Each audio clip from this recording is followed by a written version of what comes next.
घरामध्ये नवीन कॅप्टन पण झाला आणि व्हॅलेंटाईन वीकमुळे घरामध्ये एक जोडी देखील फेमस झाली आणि याच जोडीला प्रेक्षकांच्या भरपूर अशा निगेटिव्ह पॉझिटिव्ह कमेंट्स आलेले आहेत. चला तर बघूयात नक्की काय काय आहेत.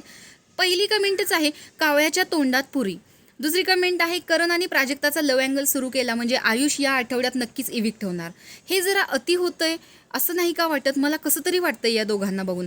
व्हॅलेंटाईन वीक सुरू केलं वाटतं बिग बॉसने, पण आम्हाला इंटरेस्टेड नाही बाबा याच्यामध्ये. प्राजक्ता ताई जरा सांभाळून, सोनवणे वहिनी फारच डेंजर आहे, चला बाबा आम्हाला नवीन वहिनी मिळाली, अशा भन्नाट कमेंट्स या प्रोमोवरती आलेल्या आहेत. चला तर बघूयात नक्की कॅप्टन पदासाठी कोणता टास्क बिग बॉसने ठेवलेला आहे. तर यांनी प्रत्येक सदस्याच्या गळ्यात वेगवेगळ्या प्रकारची फळं घातलेली आहेत. म्हणजे राखीकडे केळी आहे, दीपालीताईंकडे कलिंगड आहे, इथे संत्र दिसत आहे. तर अशा प्रकारची फळं जी आहेत ती त्यांच्या अंगावरती त्यांनी लावलेली आहेत. खरं बघायला गेलं तर बिग बॉसनी यावेळेस विचित्र टास्क आणलेले आहेत की ते प्रत्येक वेळेस काही ना काहीतरी सदस्यांच्या गळ्यात लटकवलेले असतात. कधीतरी ढगच असतं, कधीतरी फळं असतात, कधीतरी ती पोतीच असतात. असं बरंच काही काही बिग बॉसनी यावेळेस लटकवण्यासारखंच आणलेलं आहे. आणि या आठवड्यामध्ये प्राजक्ता आणि करण या दोघांमध्ये जरा जास्तच केमिस्ट्री दिसताना आपल्याला पण पाहायला मिळालेली आहे. इवन काल करणने पण बोलून दाखवलं की मला जरा अशी फिलिंग आलेली आहे, पण याआधी ही फिलिंग कधीच आली नव्हती.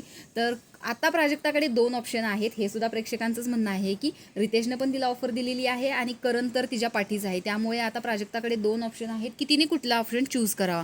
पण आता रोशनला तसंही कॅप्टन व्हायचं नव्हतं. जर कॅप्टन पदासाठी जर हा टास्क बघितला, रोशनला तसंही कॅप्टन व्हायचं नाही आहे, कारण रोशन घर सांभाळू शकणार नाही, कारण कालच तो राखीमुळे रडत होता.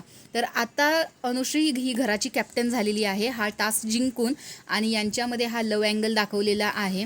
बिग बॉसनी तरी प्राजक्ताची तारीफ पण केलेली आहे की तुमची ही स्ट्रॉबेरी तुम्हाला प्राजक्ता सूट होते. पण ही स्ट्रॉबेरी बघून संत्र का एवढं लाल झालेलं आहे? कारण प्राजक्ताची तारीफ केल्यावर ऑफकोर्स करण आहे, त्यामुळे त्याला थोडं लाजल्यासारखं होणारच. आणि हे दोघे सतत एकमेकांसोबतच असतात, एकमेकांच्या गोष्टी खूप शेअर करत असतात. त्यामुळे प्राजक्ता आणि करण या दोघांची लव्ह स्टोरी बघायला तुम्हाला आवडली की नाही हे कमेंट बॉक्समध्ये सांगा.